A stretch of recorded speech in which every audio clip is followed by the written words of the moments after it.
Hello everyone, welcome to daily shorts. तो कैसे हैं आप सब लोग? बढ़िया। मैं भी ठीक हूँ।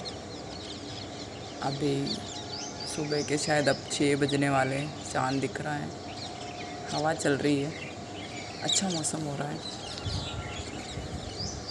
सो कल एक पोस्ट डाली थी मैंने, रील डाली थी शॉर्ट्स में कि मुझे पापा से जलन होती, मम्मी को गाँव ले जाते। आज वही हुआ। कल कल उन्होंने बोला था कि हम गांव जा रहे हो और वो खेत वगैरह कुछ सिजारे वगैरह देंगे और फिर वापस आ जाएंगे नेक्स्ट डे। तो फिर मैंने फ़ोन किया पापा को, तो पापा बोले कि हाँ बेटा, हम 2-3 दिन में आएंगे। फिर मैंने उस टाइम फ़ोन काट दिया। फिर मुझे पता चला, मैंने कहा मम्मी तो कह रही थी आप कल तक आ जाओगे। तो फिर बोले कि हाँ बेटा, वो कुछ काम है, वो मतलब खेत को हाँकना है, ऐसा कुछ काम था, तो फिर हम परसों तक आएंगे। तो मेरे से कुछ बोला ही नहीं था। मेरे को के अंदर गुस्सा आ गया, मैंने फ़ोन काट दिया। अभी जो करंटली जो मेरा टाइम जो चल रहा है ना, मुझे लगता है कि मतलब अभी ये देख लो, लास्ट 3 मंथ से तो बहुत ही ज़्यादा ऐसा लग रहा है कि लाइफ ज़िंदगी हम जी नहीं रहे, ज़िंदगी काट रहे हैं। दिन निकल नहीं रहे, दिन कट रहे हैं। कि ये जो टाइम ऑफ पीरियड है ना, मतलब ऐसा नहीं कि भाई मैं इतना लो क्यों फील कर रही हूँ, या मैं एक ऐसी लड़की थी कि भाई दूसरों को मोटिवेट कर देती थी। और मुझे लगता है मेरा कम्युनिकेशन स्किल भी काफ़ी मतलब अच्छा था। अभी तो मुझे लगता है मैं बोल भी नहीं पा रही हूँ ढंग से। कम्युनिकेशन स्किल भी अच्छा था और लोगों को अपनी बात समझाना मतलब बहुत। लेकिन आजकल मैं बहुत लो फील कर रही हूँ इन चीज़ों से। रीज़न यही है कि जो बैरियर मैंने सोच रखा था कि एक बार अगर ये क्रॉस हो जाए, बस एक बार कहीं सेट हो जाए, एक कोई एग्ज़ाम ढंग से क्रैक हो जाए, तो एक अपनी वैल्यू हो जाती। बाकी तो कोई मतलब नहीं। आप कितने ही भरे पड़े हो, कितने ही आप में ज्ञान हो, कितने ही आप ज्ञानी बाबा, कुछ कोई मतलब नहीं है।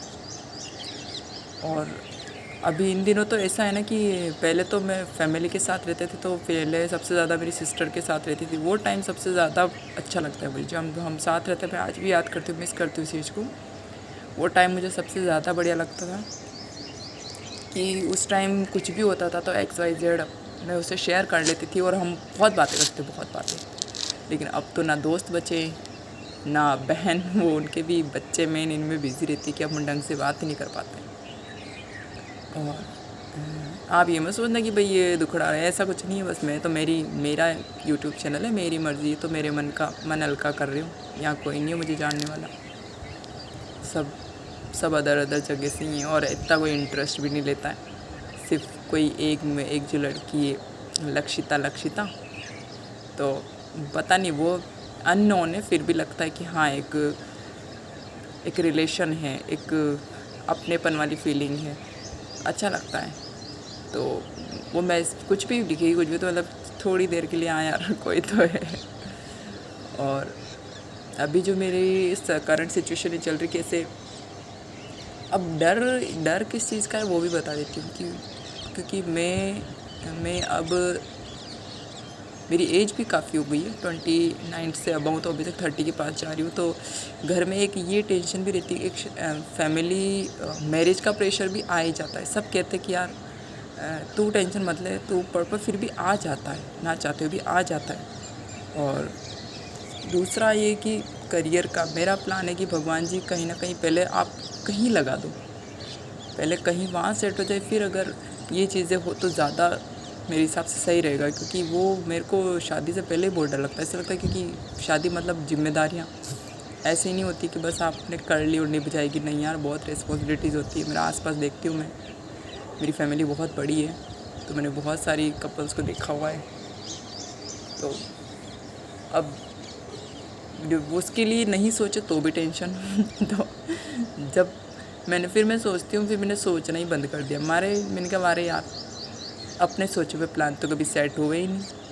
तो अब ठीक है, भगवान को जैसा रखना है वो रखेंगे, जैसे ले जाना है वो ले जाएंगे। और अभी इन दिनों मेरा जो अभी मेरा प्लान था कि हाँ यार इस एज तक अगर अपन सेट हो जाए तो ठीक है। उसके चक्कर में मेरे बाल इतने लंबे थे, ना मैं मेरे बालों का ध्यान रखती हूँ, ना खुद का इतना ध्यान रखती हूँ, क्योंकि घर पे तो मैं रुक ही नहीं पाती हूँ ज़्यादा। घर पे रहते तो घर पे कोई ना कोई बड़ी फैमिली तो कोई ना कोई आवाज़ दे ही देता है। छोटे बच्चे भी है घर में तो वो भी डिस्टर्बेंस रहता ही है। इसलिए मैं जल्दी से फिर होती कोशिश में लाइब्रेरी चल जाती हूँ, और अगर टिफ़िन बनता है तो ठीक, बाकी मैं बना के ले जाती हूँ।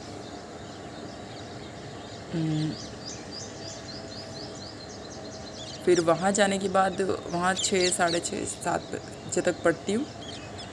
उसके बाद वापस आ जाती हूँ।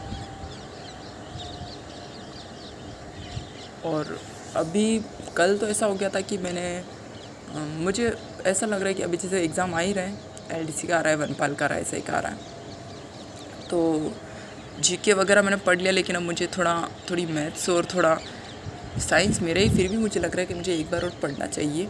मतलब क्वेश्चंस निकाल दो, कॉन्फिडेंस आ जाएगा, हाँ ये अपन ने इसको टच कर लिया। और कल तो ऐसा हो गया था कि मैंने GK में तो जैसे हिस्ट्री, पॉलिटी, ज्योग्राफी ये पढ़ रखा है एक बार, अब समझ में नहीं आ रहा कि अब क्या पढूँ। तो कभी कभी ऐसे माइंड हैंग हो जाता है, ये एकदम से ब्लॉक हो जाता है, समझ में नहीं आता कि क्या पढ़ना चाहिए।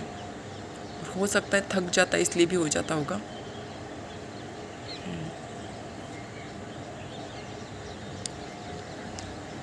ये कुछ नहीं थी, मन की बातें थी, बस बोलनी थी, कहीं पे एक स्पेस चाहिए था। और ये मेरा चैनल है तो मेरे लिए ही है, ऑब्वियस है। तो अगर आपके पास कुछ अच्छा सा प्लान हो तो बताना यार, कि यार जब ऐसा लगे ना कि मन बहुत भटकता है, कैसे करता है कि ये भी पढ़ लूँ, वो भी पढ़ लूँ, वो भी पढ़ लूँ, तब कैसे अपने आप को हैंडल करना चाहिए। ऐसे तो बहुत समझदार हूँ, बट कभी कभी है ना, अपनी समझदारी अपने ही काम नहीं आती, दूसरों का ज्ञान ही काम आता है। Okay, have a good day, bye bye.